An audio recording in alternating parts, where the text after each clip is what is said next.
Hello, my dear viewer. I truly admire those people whose willpower is stronger than granite. These people stand like rocks in a raging ocean, and the waves break against them. It is about such a person that today's story will be about. The hero of this story found himself in a very difficult life situation. He hoped for the help of his beloved wife, but instead received adultery. Let's find out all the details. And while you're watching this video, put your royal like and subscribe to the channel. Let's go. My name is Tim Robinson, and the past year has been a nightmare. There are three main reasons for this. Firstly, more than a year ago, I had a motorcycle accident when a trucker did not notice me on the highway and collided with me. The impact made me unable not only to blink my eyes, but also to breathe. It was difficult for me to eat and drink, as I could only take liquid or mashed food. I couldn't chew, speak, or feel anything from the neck down. The doctors at the hospital said I was lucky to be alive. Thanks to significant compensation from the trucking company, all my medical bills have been paid, and now I receive a monthly allowance that will provide for my wife and me for the foreseeable future. Thanks to my disability income and my wife's earnings, I knew that we would be financially stable. I spent 6 long months in the hospital before I was allowed to return home, and only then did I discover that my life had become even worse. The consultant looked at me intently and asked, "How is that?" Unable to contain my shame, I confessed, "I can't even bring myself to talk about what has happened in these months." A tear ran down my cheek. "It's all right," she reassured me. "Your words are safe here. I am here to help you on the path to healing." Nodding, I wiped away my tears and took a sip of water before moving on to the topic of my marriage. I shared with her the story of my marriage to Beth, telling her how we met in college and tied the knot after graduation. At the time of the accident, I was only 25 years old, and we had been married for 3 years. I worked as a mechanical engineer, and she worked as a paralegal at a well-known law firm in the city. Together, we were able to afford a spacious 2-bedroom apartment. Initially, we planned that one of the bedrooms would become a nursery, and the second would serve as a shared office. But after my accident, the nursery was repurposed into my room to accommodate all my medical equipment. During the first month, Beth tried her best to take care of me, but it became obvious that she was not able to handle all my needs, especially when it came to helping in the bathroom. Realizing this, she asked for help. Our neighbors, Don and Katie Akins, whom we considered friends at the time, offered their help. Don, a lawyer at Beth's firm, often drove her to work, and Katie, a nurse at a nearby hospital, periodically checked on my well-being. She even helped me find a home nurse to take care of me during the day. But after a month, it became clear that Beth was not coping with her duties, despite the help. "And then Don got involved?" the consultant asked. "Yes, it all started innocently, but it was obvious that he had feelings for my wife. She cried a lot and he was there to comfort her. I heard them kissing in the living room on our couch. Then they moved into our bedroom to make love. But it didn't end there, did it?" The consultant continued his inquiries. I shook my head and said firmly, "No." Later, he came into my room and began to mock me, telling me about his satisfaction after talking to my wife. I noticed the consultant's expression. "I'm really sorry," I said. "Where was his wife during all this?" the consultant asked. "Did she work?" "Yes," I replied. "She often worked odd hours, and often she was out all night. She worked the night shift." "I see," the consultant nodded. "Please continue." I paused to take a deep breath before continuing. "After a month of this relationship, he came into my room while Beth was in the shower." I was so ashamed that I couldn't even speak. "Did he bully you?" the consultant asked. I nodded silently, wiping away my tears. "Yes," I finally managed to say softly. "How often did this happen?" the consultant asked. "I don't know for sure. Maybe several times a week for about 4 months," I replied. Then the consultant asked, "Did your wife know about this?" I shrugged my shoulders vaguely. She was never around when it happened. She always came in later and talked about how lucky we were to have friends like Dawn to help take care of me. I will always remember the day when he brought the monitor and installed it on my dresser. He hooked him up to a camera and made me watch him make love to my wife. Beth thought it was great that he brought it. "When did the bullying finally end?" the consultant asked. "The day Dr. Steiner visited me. I still remember that day clearly, as if it were yesterday." Beth brought Dr. Steiner and my lawyer to my room shortly after sunrise. Dr. Steiner, a balding, elderly man with a German accent, greeted me and introduced his assistant, who had a tablet in his hands. My lawyer, Alan Harrison, was also present. "Tim, I'm Dr. Franklin Steiner," he began, "and I'm here to talk to you about a possible treatment for your illness." He turned to Beth and said, "I'll deal with it further. Please wait in the other room." Beth left the room, but I noticed a note of concern on her face. Then he turned back to me, pulled up a chair, and made eye contact before speaking. "So, Tim, let me explain. I head the prestigious Arrowhead Lake Research Center, where we conduct groundbreaking research in the field of three-dimensional bone reconstruction and implants for healing nerve damage. I think your situation is ideal for our services. After reviewing your map, I realized how serious the damage you received," he said. "I am sure that we can help you recover a significant part, if not all, of your physical abilities. Would you like to explore this possibility? Please blink once in response to yes and twice in response to no." Naturally, I blinked once. "Great," he replied with a grin. "It is important to note that this is an experimental process, but we have received permission for human trials. Thanks to the external grants we have received, it will not cost you any money. Although this may be considered experimental, I understand your concerns. Rest assured, if the operation is not successful, you will not be worse off than you are now. I'm sure you're a good candidate, and I think everything will go smoothly. Moreover, I expect you to become even stronger than before the accident if we succeed, as I expect." His explanations gave me hope because he spoke in detail about the procedure. In fact, he suggested replacing the damaged vertebrae with those made of a composite material that is more durable than the original one. These new vertebrae will be created on a 3D printer using data obtained from my own body so that they match the old ones exactly, but have additional strength. In addition, he plans to install tiny electronic implants to help heal damaged nerves. The surgery will take 3 to 4 hours, and recovery may take several weeks, depending on the speed of my healing. Dr. Steiner has already studied the data on my hospitalization and started designing new bones. "I hope you don't mind," he said. "But first, we wanted to explore the possibility of repairing the damaged bone using your card data. When it became clear that this was possible, we decided to proceed with the procedure. As soon as I gain enough strength, I will start physical therapy. It may take several weeks," he said. "Do you want to try it?" I blinked back. He grinned and clapped his hands. "Very good," he exclaimed. He signaled his assistant to come over. "Please allow Mr. Robinson to review the contract."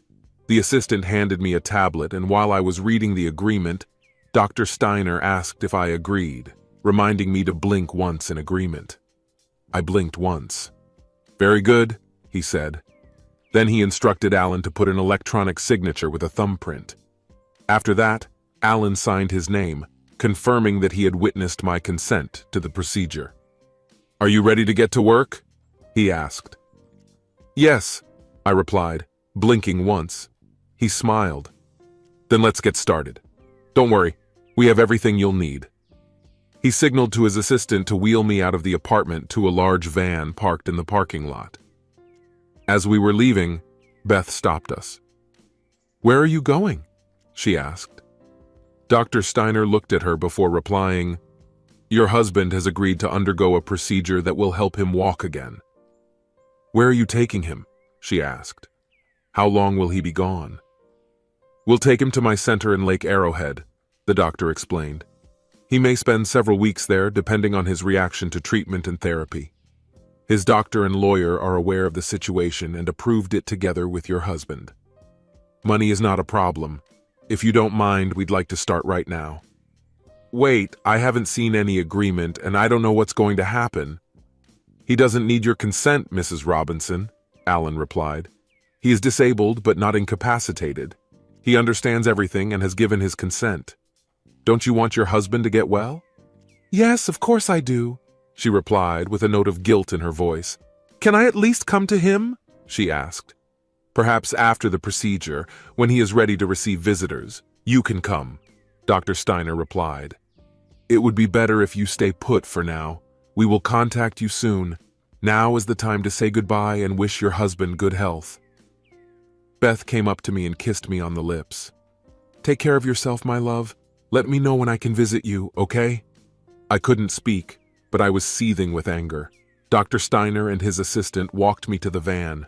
As soon as I was seated inside, the assistant got behind the wheel, and we drove off. As we were driving away, I saw Beth standing in the parking lot. I couldn't understand her thoughts, but I felt a sense of relief, as if I had just been rescued from a dangerous situation. A few hours later, we arrived at the place, and I was escorted to a luxurious room, where a team of nurses began to prepare me for the procedure. I hope you don't mind, Tim, but I think it's better to start right now, Dr. Steiner informed me before instructing the nurses to prepare me for surgery. As soon as he is ready, please take him to the operating room, he ordered the nurses. You're in good hands, Tim. I'll see you in the operating room, he assured me before leaving. Soon I was stripped, washed, and dressed in a hospital gown, leaving my back naked. Then they put me on a stretcher and took me to the operating room, where 3 sturdy orderlies carefully laid me face down on the table. The anesthesiologist administered anesthesia, and the last sound I heard before I lost consciousness was Dr. Steiner's exclamation, "Oh my God!" When I woke up, I was still lying face down, but now I was securely fixed in a device that did not allow me to move. I woke up with a tube in my throat, an IV in my hand, and a blood pressure monitor on my right arm. Suddenly the device moved, and I found myself looking at Dr. Steiner's face. "You're awake," he said. "Good. The operation was successful. We will have to immobilize you for a few days to ensure proper healing. We had to replace a lot of things. You may feel tingling or itching in your back, but that's okay. The implants are working properly, so the nurses and I will be watching you closely. The device you are connected to will rotate your body periodically, so don't worry.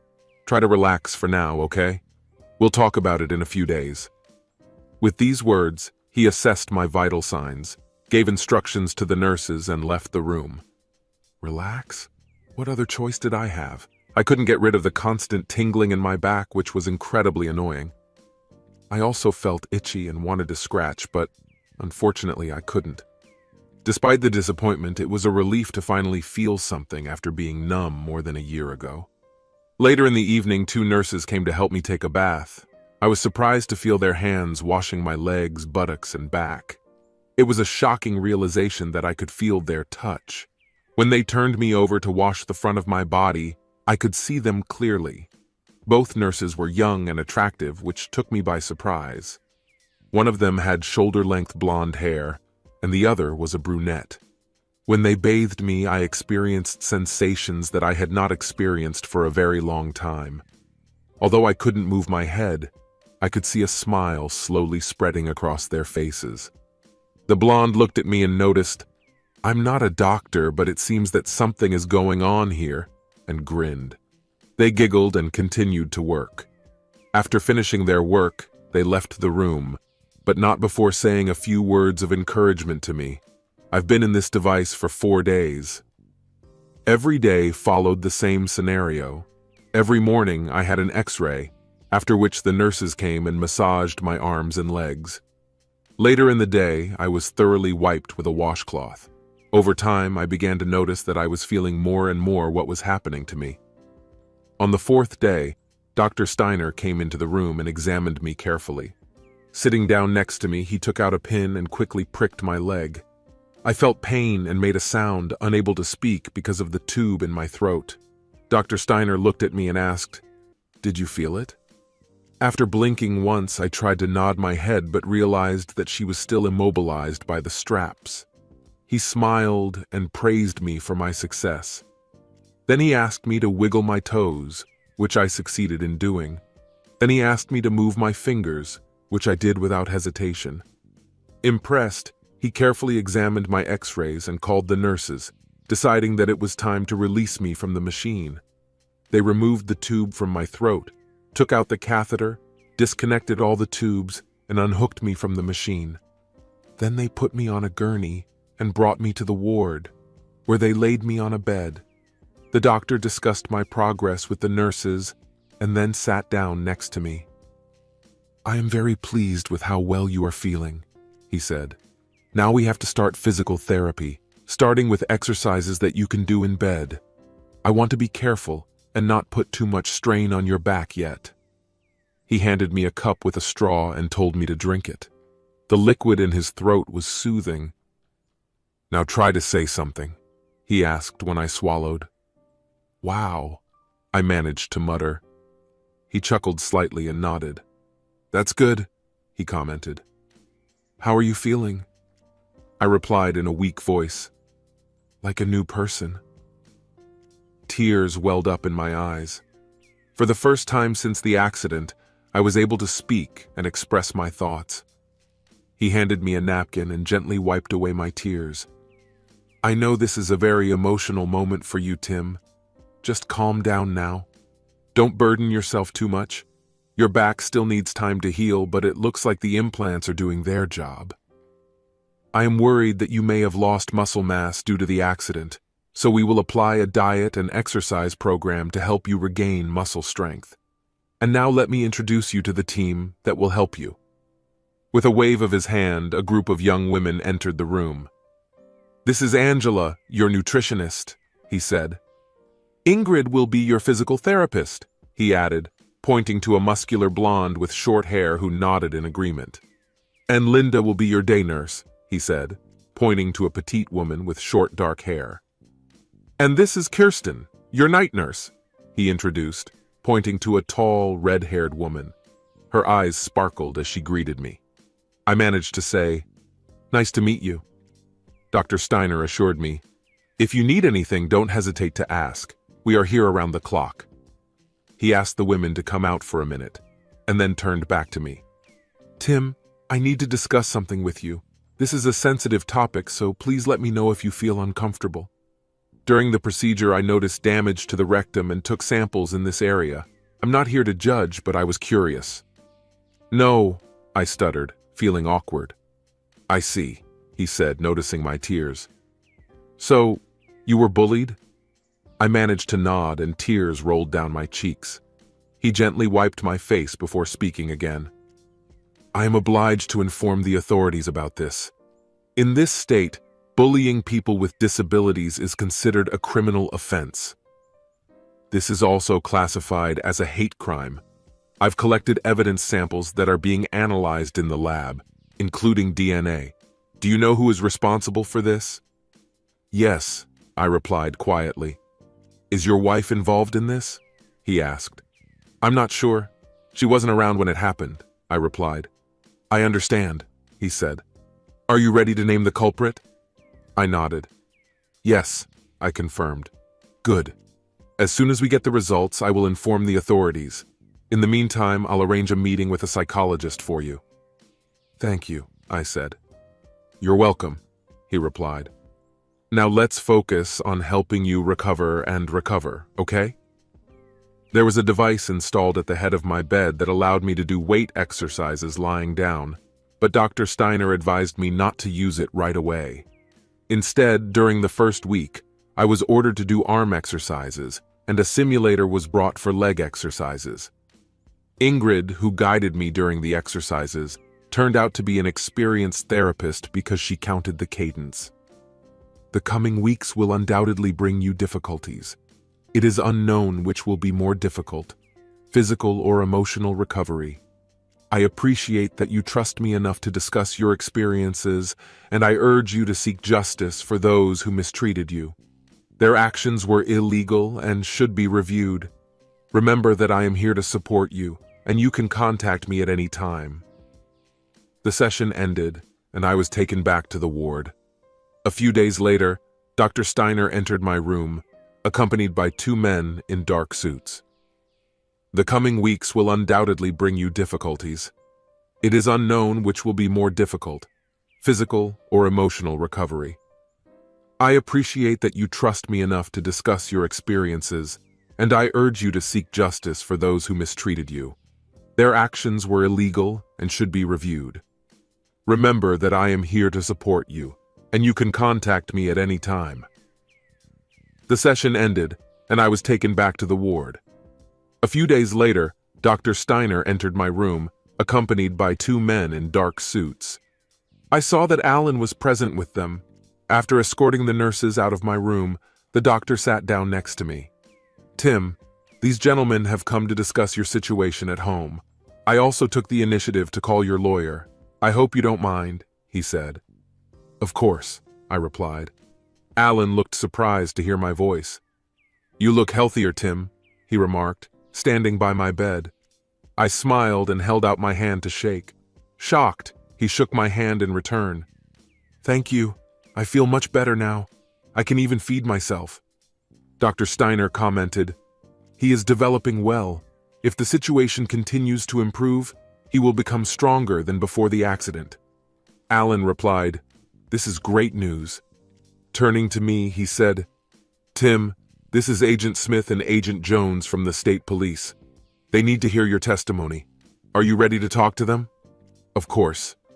The three men sat down, and Agent Smith took out a dictaphone asking, "Mr. Robinson, do you mind if we record this conversation?" "Not at all," I replied. The next hour was spent recording and questioning as I talked about the abuse I had suffered over the past 4 months at the hands of a man I once considered a friend, Don Ekins. I had to go through this trauma for the 3rd time, and it was just as embarrassing and painful. "So, you're saying that Mr. Ekins is the one who attacked you several times?" Agent Smith asked. "Yes," I confirmed. "I have a sample taken from Mr. Robinson, as well as an analysis," Dr. Steiner added. "We're going to have to present this as evidence," Agent Smith said. Dr. Steiner nodded in agreement. "Mr. Robinson, is this the same Don Ekins who works at the law firm of McMaster and Williams?" I confirmed. "Yes, that's him." He continued, "Does your wife also work at this firm?" I replied, "Yes, it works." "Are you saying that they had an affair during this period?" I replied, "Yes, it is." "Was she present during the attack?" Agent Smith asked. I shook my head. "She was in the apartment, but not in the same room," I explained. "She seemed to think he was helping me in some way." The agent nodded. "Regardless, we will have to involve her as an accomplice. It's hard to believe that she was completely unaware of what was happening, even if she wasn't physically in the same room." "Tim, are you sure about this? I know Don Ekins personally, and I find it hard to believe that he could do something like this." "Perhaps you don't know him as well as you think," I remarked rhetorically. "You have Dr. Steiner's report and a sample." "I can't explain it," he admitted. "Are you planning to divorce your wife?" "Absolutely," I confirmed. "Okay, I'll start processing the documents and we'll discuss them before filing. I also need a restraining order and I definitely don't want them in my apartment." "Your apartment is now being treated as a potential crime scene," Agent Smith said. "How long will Mr. Robinson be here?" he asked Dr. Steiner. "It's hard to say," the doctor replied. "He may have to stay here for at least another 5 weeks and possibly longer, depending on his response to treatment and therapy." "Very good," Smith nodded. "At least he'll be safe for a while." Then he turned to his partner and ordered, "Get a search warrant for the Robinsons' apartment and arrest warrants for Mrs. Robinson and Mr. Ekins." The second agent nodded and left the room. Then Smith turned his attention to me. "I want to inform you, Mr. Robinson," he said, "that we will charge your wife as an accomplice. If necessary, are you ready to testify against her in court?" I answered with a simple, "Yes." Smith nodded understandingly. At that moment, Jones returned and signaled that everything was ready. "The warrants will be prepared as soon as we return to the office." "All right," Smith said. He then assembled his equipment and the sample he received from Dr. Steiner. "Mr. Robinson, we'll be in touch," he said. "I hope everything will be fine with you." "Thank you," I replied. When they left, Alan came up to me. "Tim, these accusations of yours are very serious. Don could lose everything, his job, his license, maybe even his marriage. Are you absolutely sure about this?" "I'm absolutely sure, Alan. To be honest, I don't feel any sympathy if he loses everything. In fact, given his actions, he should lose everything. I hope you will support me in this. Please let me know if this is not the case, and I will look for another lawyer." "Tim, I'm on your side, but I find it hard to believe. I met with his wife, visited their house, and saw no signs that he could have done such a stupid thing." "Unfortunately, he did it," I stated. "Can I also sue him?" Alan replied, "There should be no obstacles in our state, as attachment alienation lawsuits are allowed. I will investigate further, but keep in mind that such cases often do not lead to significant results." "I'm sorry, Tim. I was not aware of this situation." "It's not your fault at all. I couldn't tell anyone about it." After saying goodbye to us, he left. I felt relieved knowing that measures would be taken. The following weeks flew by unnoticed.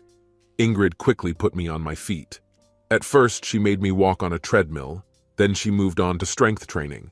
Angela put me on a diet high in protein and fiber, and I began to notice how my muscle mass was increasing. While the authorities were gathering evidence against Dawn and Beth, Alan decided to wait for Beth's arrest before handing her the divorce papers. Agents Smith and Jones, as well as state prosecutors, visited me repeatedly to gather more information about the attacks and confirmed that the DNA belonged to Dawn. In addition, Alan hired a private investigator to collect evidence of Dawn and Beth's adultery, which was not difficult to find, given how openly they conducted their affair. Katie, Dawn's wife, seemed completely oblivious to their actions as she worked at night, allowing them to do their illegal business while she was not at home. She slept during the day while they were at work. When Alan had gathered enough evidence and completed the necessary paperwork, he came to discuss it with me. He intended to file for divorce on the grounds of adultery, neglect, and cruelty. He had a lot of photos, videos, and audio recordings confirming his correctness. I didn't want to see or hear any more evidence of their betrayal, because I'd already seen enough of it all my life. He also had documents for Dawn, and he intended to file a case against the company they both worked for, since Beth was technically under his command, and Dawn had clearly violated company rules.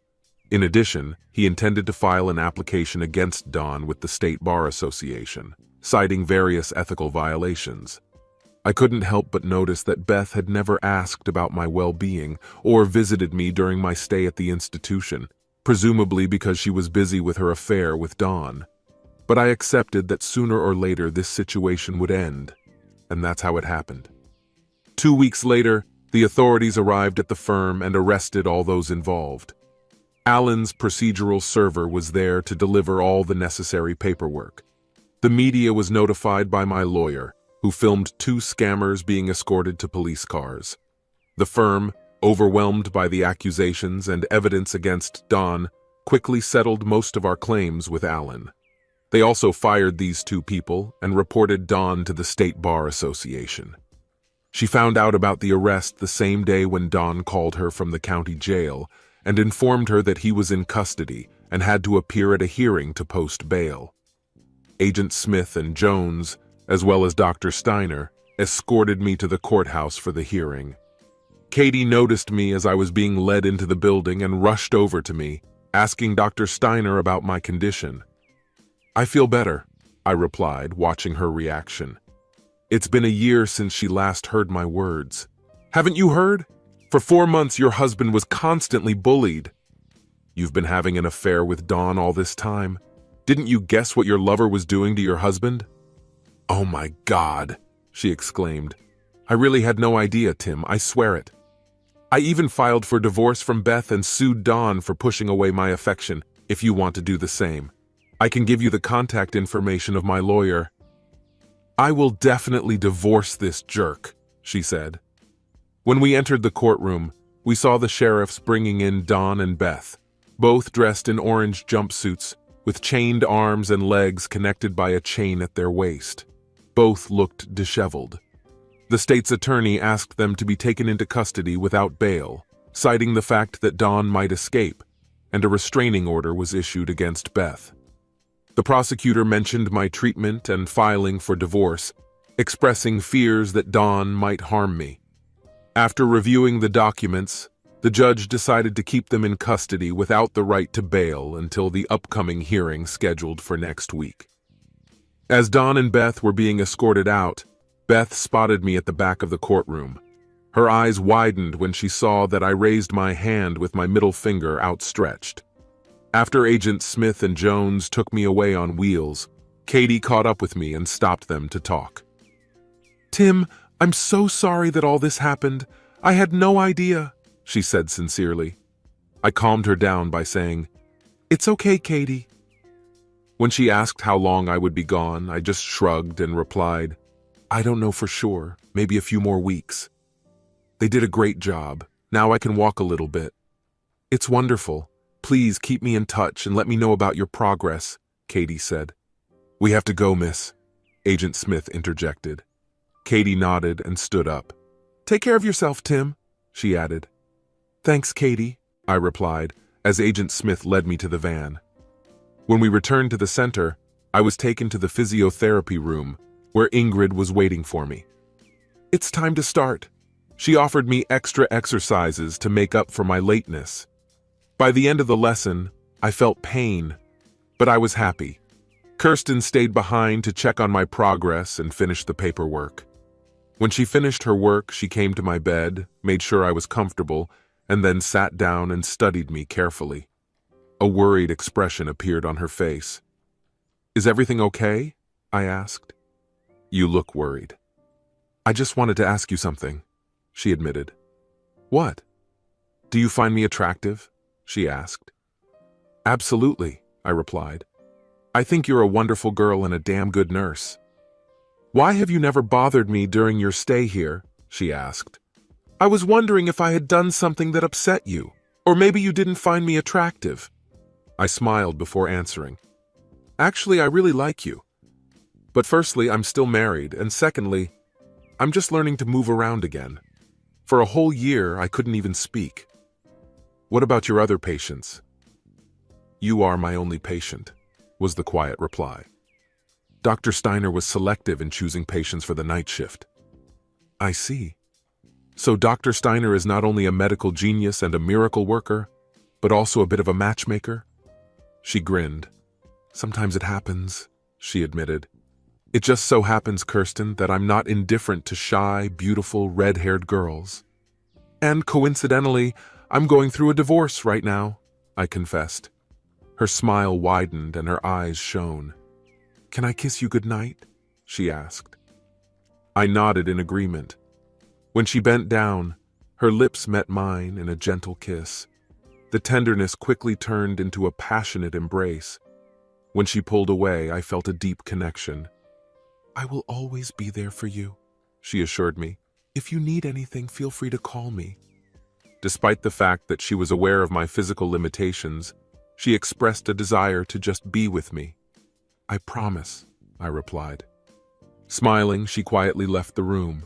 After reflecting on her words, I fell asleep, and all night long bright visions of red-haired angels danced in my mind.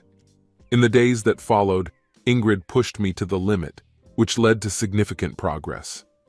I was surprised to find that I can walk long distances on a treadmill and lift weights during workouts.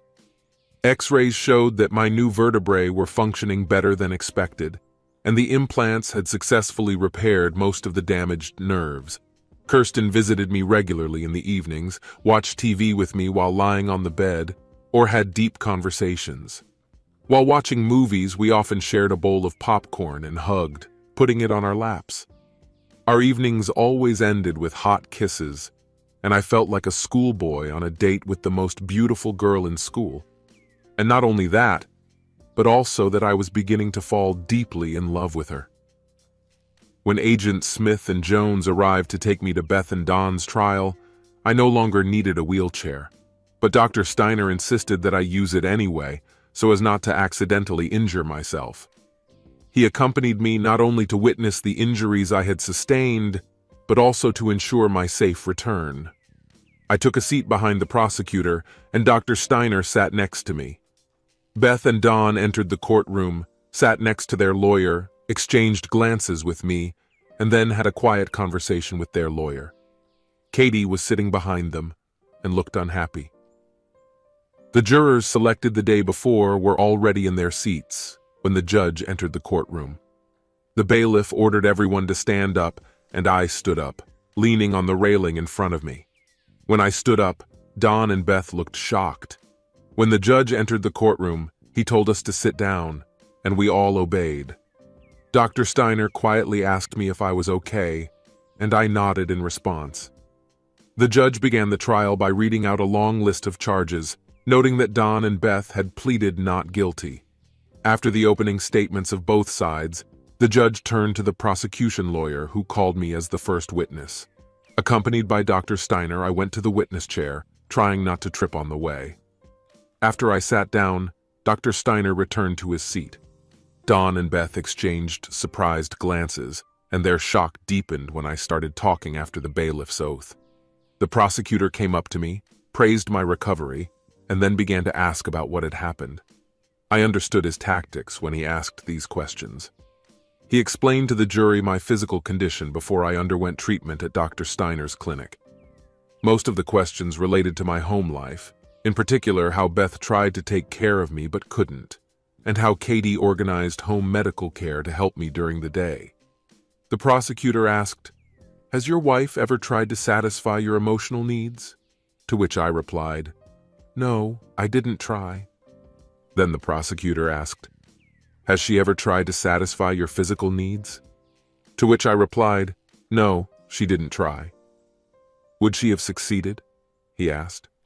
I shook my head. "No, I didn't feel anything from the neck down."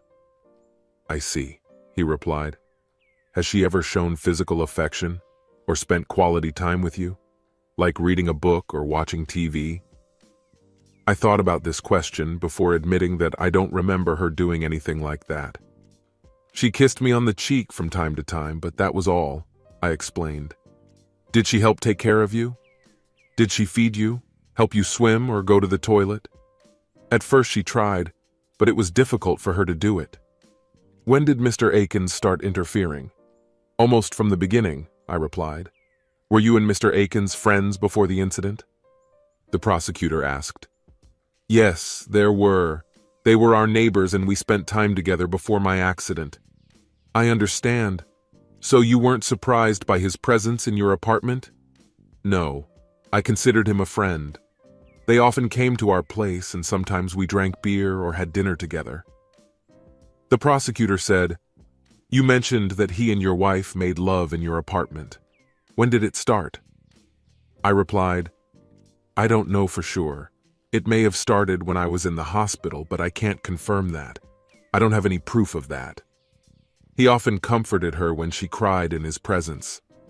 I think I first heard them about a month after returning from the hospital." The prosecutor asked, "Did you hear that?" And I replied, "Yes." The sounds of their kisses and moans filled the room, resembling passionate kisses. Remembering that, Beth wiped away her tears. Then I heard them indulging in intimate pleasures in the place where our bed once stood. The prosecutor asked the question, "What happened next?" "He came to my room to make fun of me while she was taking a shower.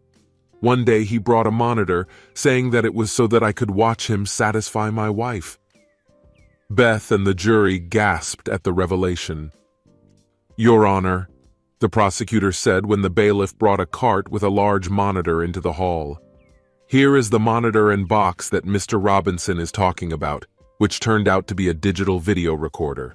The surveillance system included 2 cameras, one in the master bedroom and the other in the room where he was staying. We looked at several hours of recordings made by the device. Then the prosecutor turned to me.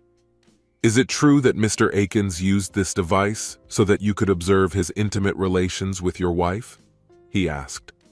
"Yes," I replied quietly. Beth looked at Dawn with an expression of disbelief.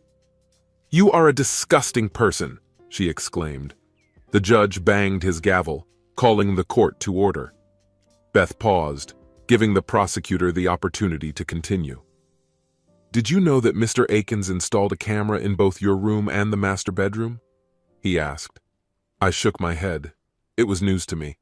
"No, sir, I didn't know," I replied. "How did your wife react to the monitor?" "She thought it was great, deciding that this way I could watch sports on TV," I explained. "Was it around this time that the abuse started?" he asked. "Yes, that's right," I confirmed. "Could you describe the usual sequence of events?" the prosecutor asked. "After Dawn and my wife were having fun, he would come into my room and turn off the monitor. Then he bullied me," I explained. "Was your wife present at these incidents?" The prosecutor continued to inquire. "As far as I know, no. It looks like he was finishing around the same time she was finishing taking a shower," I explained. "She often came into my room and expressed gratitude that she had a friend like Dawn who helped take care of me." "How often did this happen?" "It happened about 2 to 3 times a week for about 4 months, I told the prosecutor.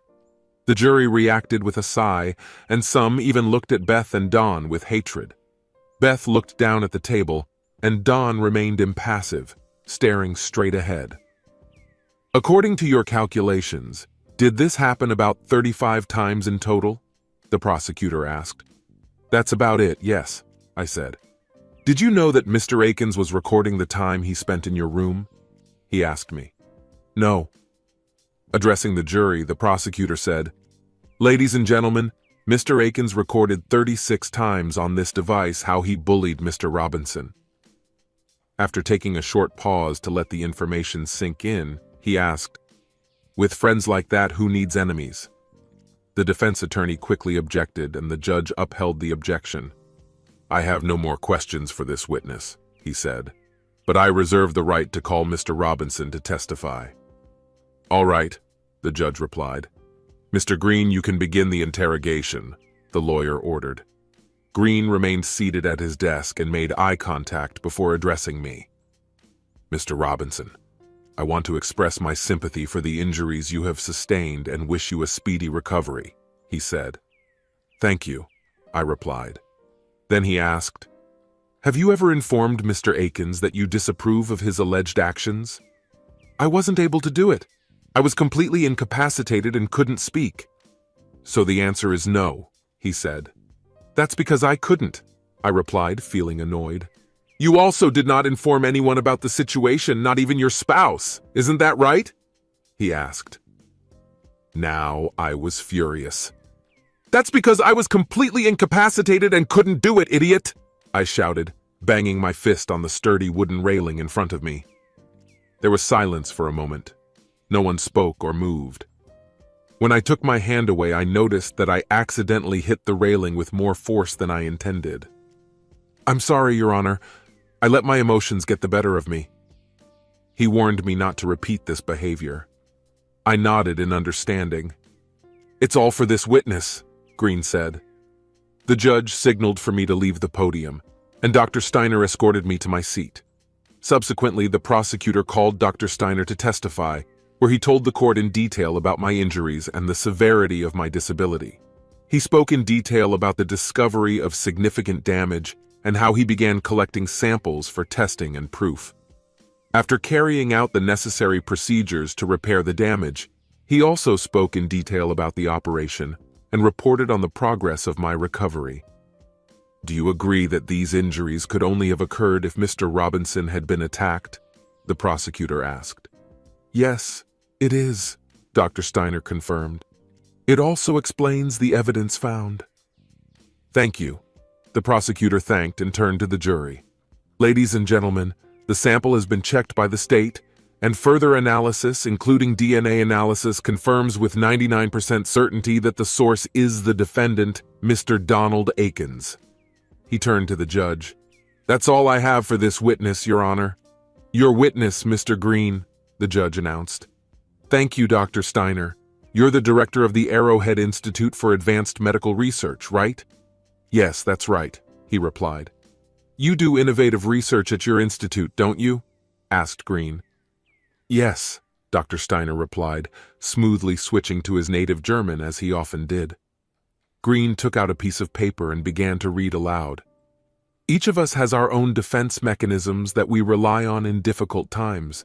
Sometimes we turn to an alternate version of ourselves, almost like an alter ego. This alter ego can manifest itself in different ways. For example, a normally reserved and modest person may suddenly show traits of loudness, arrogance, and authority. If someone unfamiliar with this person's behavior witnesses it, his perception will change dramatically, he read an excerpt from the book. Then he looked up at Dr. Steiner. You also mentioned the inner beast that lives in each of us.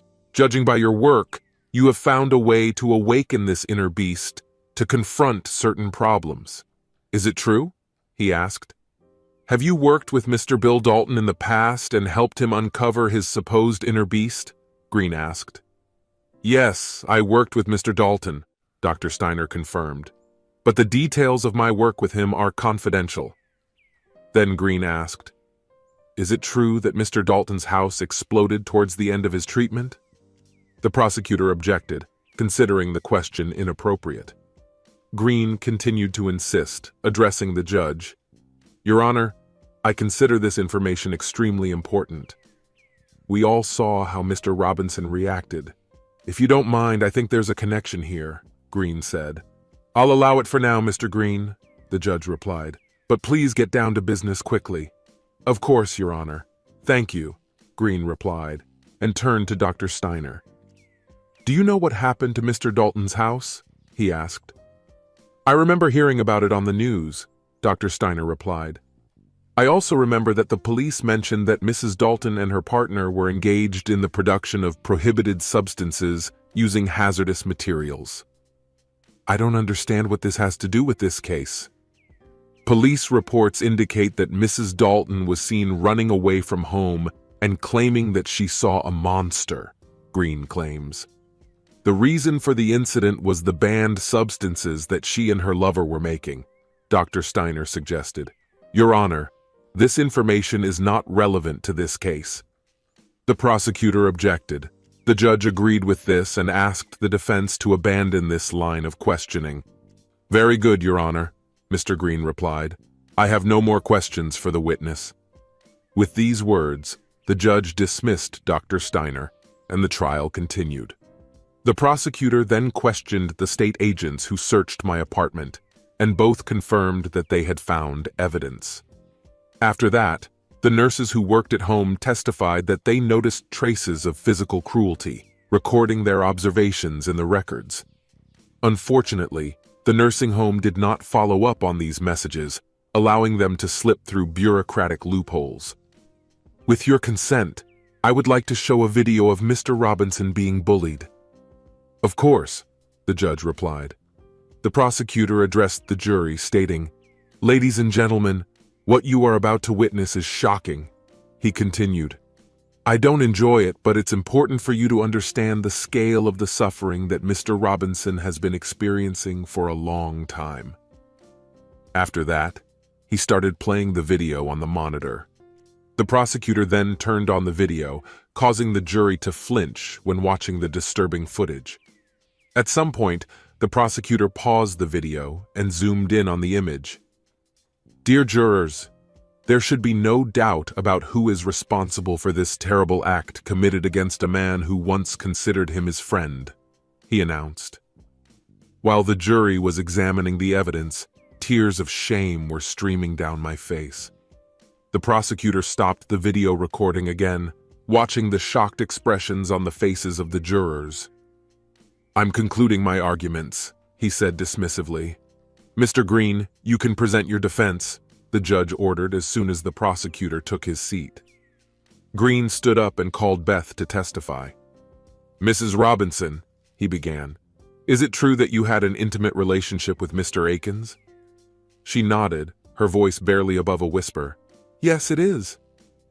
Why did you do that? He asked.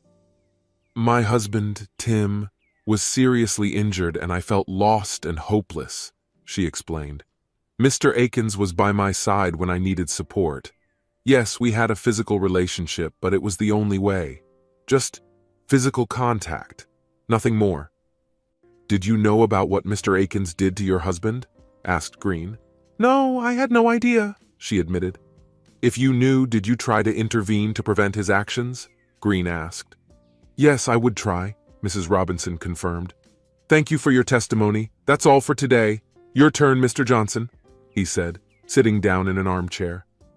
The prosecutor got up and walked over to the monitor, pointing to the image on the screen where Beth and I were clearly visible. Mrs. Robinson, he began, you mentioned that you were unaware of the abuse against your husband. Is it so? Yes, she replied. Look at his face on the video, the prosecutor urged.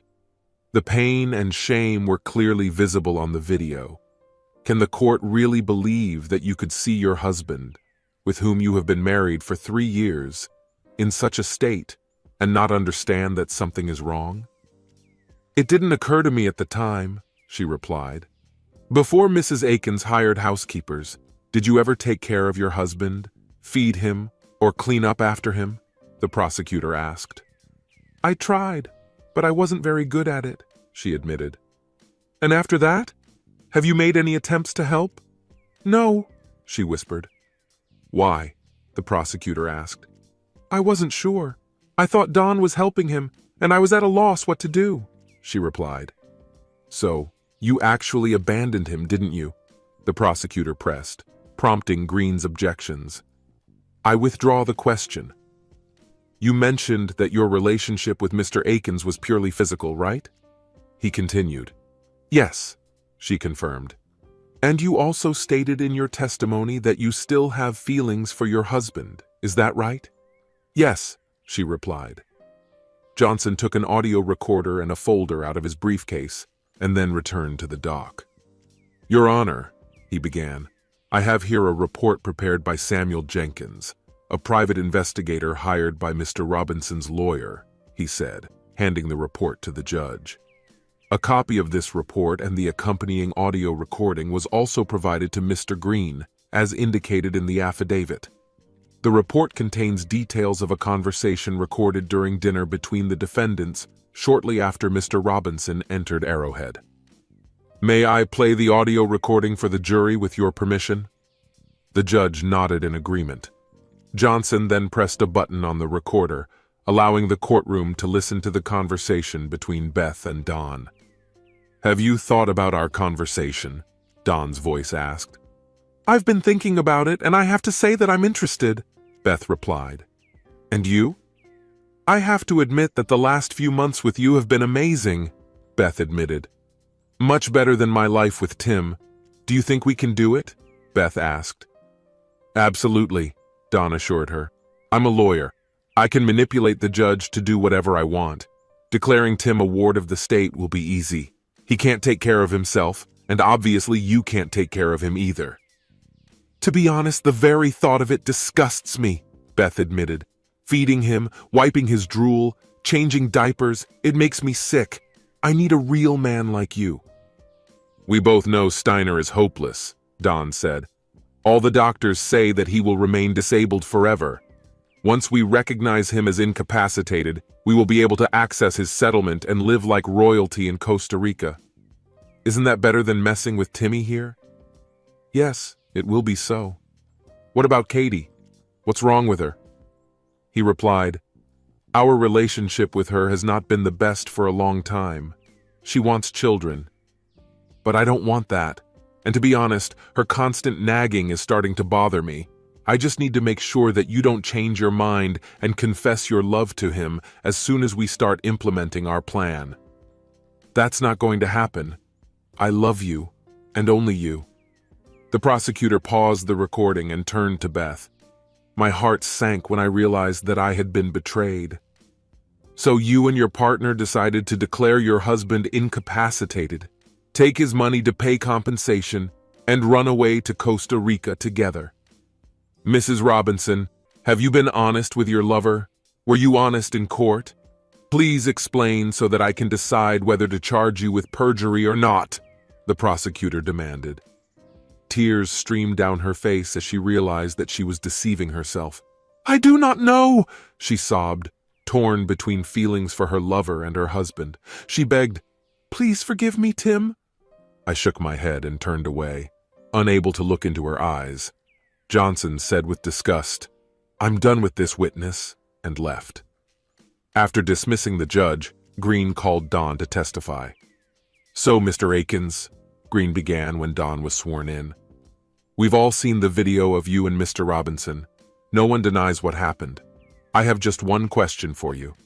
Has Mr. Robinson ever made it clear that he disagrees with your actions?" Don's face twisted into a grin as he replied, "Not once." Green thanked him and turned away, instructing Johnson, who was already standing, to begin cross-examination.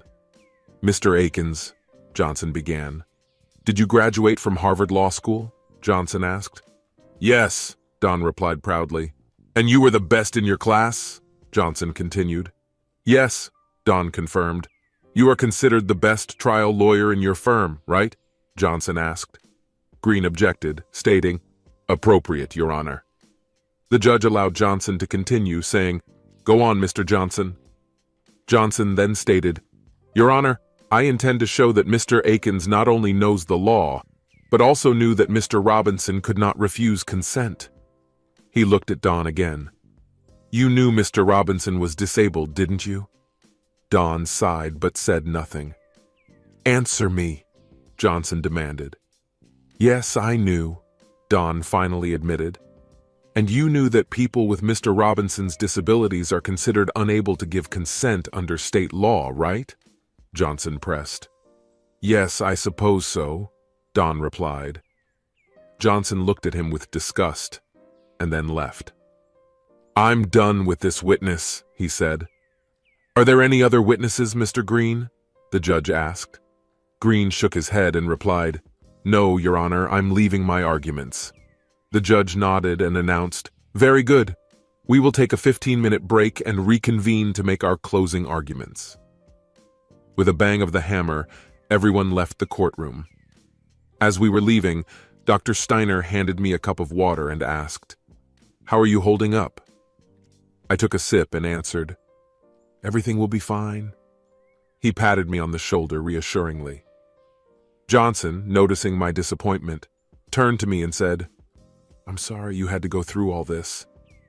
I think we left a lasting impression on the jury. We'll find out soon enough. The trial is coming to an end. Tim, don't lose heart." "Thanks." When the break was over, everyone returned to the courtroom. Don, Beth, and Mr. Green looked less confident than before. Katie, on the other hand, looked furious. It was new information for her. When the judge returned, the bailiff ordered us to stand up. "Mr. Green, you can now make your closing remarks," the judge announced. Green stood up and addressed the jury. "Dear jurors, this case is difficult for all its participants. Despite all your prejudices, we sincerely wish Mr. Robinson well. It is recognized that the brutality occurred with the participation of Mr. Robinson, and we do not dispute this fact. But the crux of the matter is the issue of consent. Mr. Robinson himself testified under oath that he never told our client that consent had not been given. Mrs. Robinson was unaware of any wrongdoing and remained unaware of the attack. From now on, you have to justify my clients on all counts. Thank you." With these words, he sat down in his seat, and the judge signaled Johnson to make his closing remarks. Upon entering the courtroom, he turned on the monitor, which displayed an alarming image of Don attacking me. "Ladies and gentlemen of the jury, I want to express my gratitude to you for your dedication and service throughout the trial.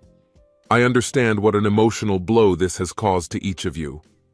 Despite the defense's attempts to confuse the facts by claiming that Mr. Robinson never explicitly stated his disagreement, one glaring question remains open. Mr. Robinson, who is disabled and cannot speak, was defenseless against those who wanted to use him to their advantage.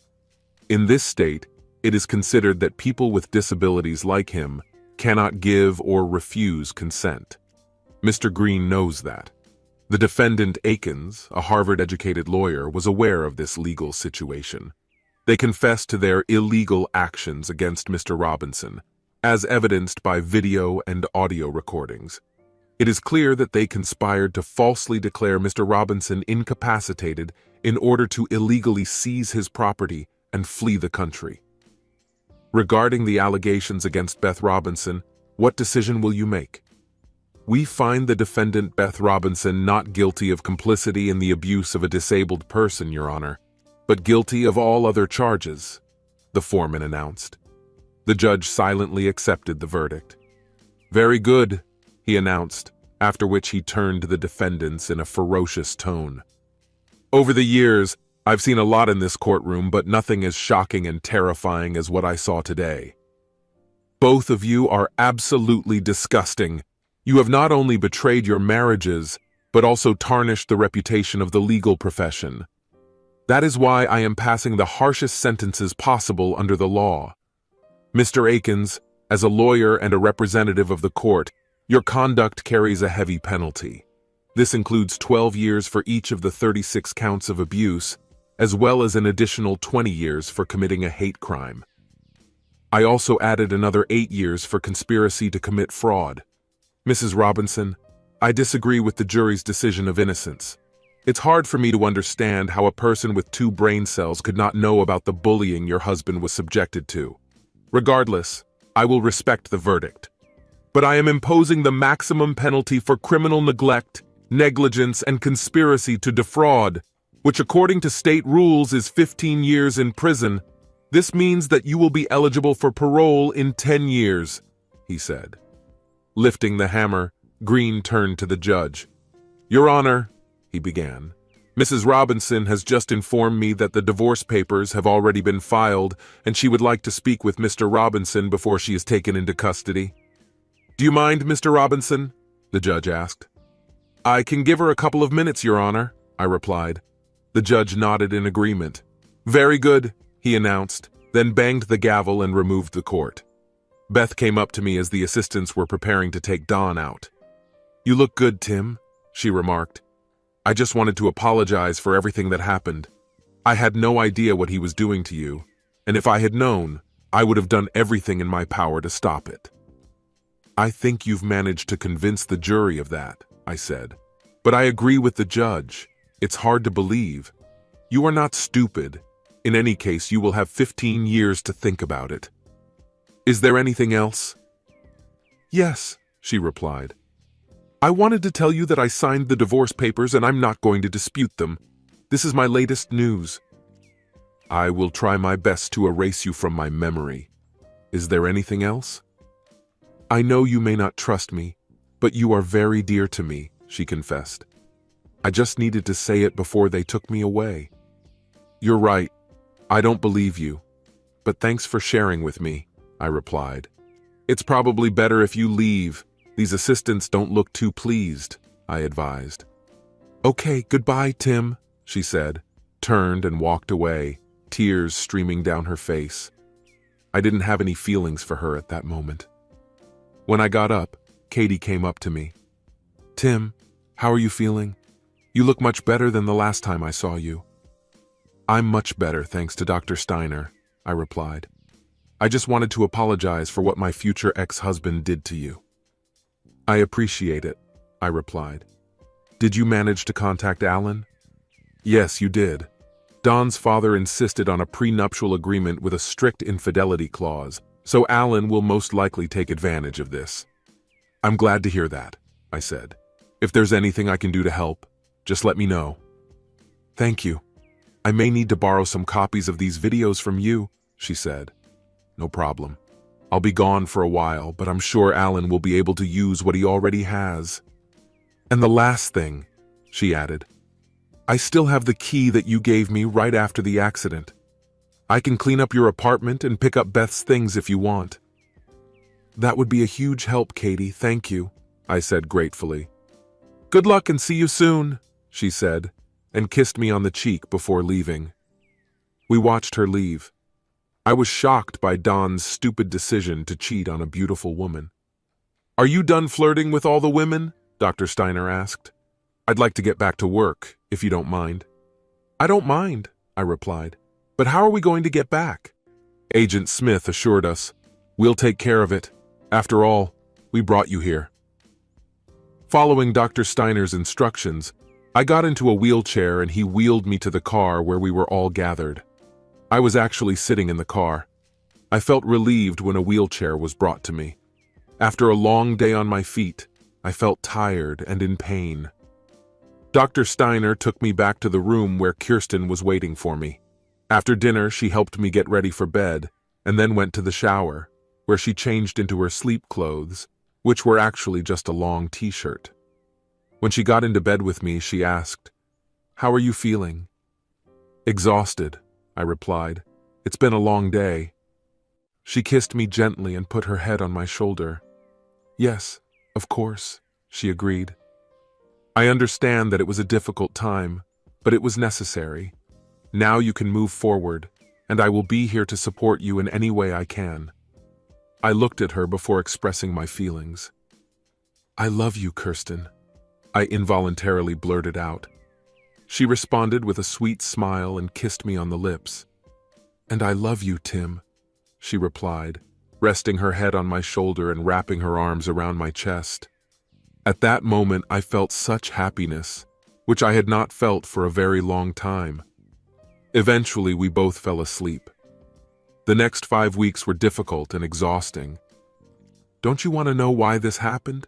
she asked, but I shook my head. "I don't care," I told her. "It's all because of greed and lust. You tricked me, plain and simple. Why does it matter anymore?" "Do you think you'll ever be able to forgive me?" she asked. "Why do all you liars think you can crawl up and beg for forgiveness?" I replied. "You didn't take care of me when I needed you the most. To answer your question, I will say, no, I do not intend to forgive you." Ingrid's strict training regime made me move faster and faster in every class. In addition, I visited a psychologist twice a week, who helped me overcome the emotional pressure I'd been under for the past year. X-rays were taken daily to monitor the progress of treatment of my spine. Kirsten stayed by my side every night, and we grew closer as we got to know each other. Finally, Dr. Steiner informed me that I had recovered enough to be discharged and sent home. Despite the fact that I was in the best shape of my life, he advised me to wait another 3 weeks before having an intimate relationship. He also arranged for me to come to him twice a month for the next year to have my back examined. Despite the fact that I couldn't wait to get home, I couldn't help feeling sad at the thought of leaving Kirsten. On the day of my departure, I wrote a sincere note expressing my feelings for her and gave her an open invitation to visit me whenever she pleased. Just as I finished writing, Dr. Steiner entered the room with a wheelchair, causing me to furrow my brows in confusion. Despite the fact that by this point I could walk on my own, he just shrugged and explained that this was an order. Sitting in a wheelchair, I couldn't help but feel disappointed. I hoped that I would never end up in one of these devices again. When the orderly wheeled me outside to the gathering place, I looked around the neighborhood, eagerly awaiting the arrival of the Arrowhead van. To my surprise, a dark blue Toyota RAV pulled up instead. The driver's side door opened and Kirsten, my red-haired angel of mercy, stood in front of me. She kindly came over and opened the passenger door for me, which made me speechless. I looked at Dr. Steiner, stunned by the unexpected turn of events. "Kirsten has received a new assignment, to become your live-in carer. Do you have any objections to this?" "Absolutely none," I said, smiling. "Thank you for everything." "You're welcome," he said warmly. "See you in a few weeks." He looked at Kirsten encouragingly. "And please take good care of him, okay?" "I will," she replied with a smile, helping me into the car. I noticed that there were several bags stacked in the back seat of the car. "So, how long have you been attached to me?" I asked. "It depends on how long you need me," she replied. "And how long do you think it could be?" I asked. "By the most conservative estimates, at least 60 years old," she said. "Is that okay with you?" I replied, "Damn it." She kissed me on the lips and then drove us home. As soon as we arrived, I marked on the calendar the date when, according to Dr. Steiner, I would be able to start making love. Interestingly, this date coincided with the day when my divorce from Beth was finalized. Yes, we made love on the day I marked on the calendar, but it was more than just a physical connection. As Alan predicted, my lawsuit against Don for alienation of affection did not go far, but it suited me fine. Katie had already exposed him during their divorce.